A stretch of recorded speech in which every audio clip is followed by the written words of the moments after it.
Hello, my name is Shannon, and I have a question for you. Have you ever heard of a gray man? Yeah, me either. Not until I began prepping in case of a doomsday catastrophic event should occur.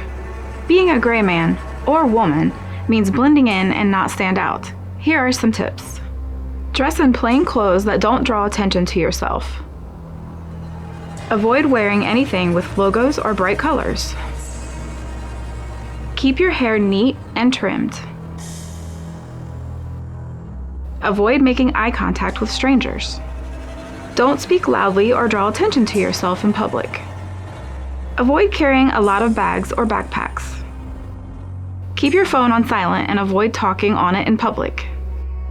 Avoid sharing personal information with strangers. Don't post your location on social media. Blend in with the crowd and avoid being alone in public. Remember, the goal is to blend in and not draw attention to yourself.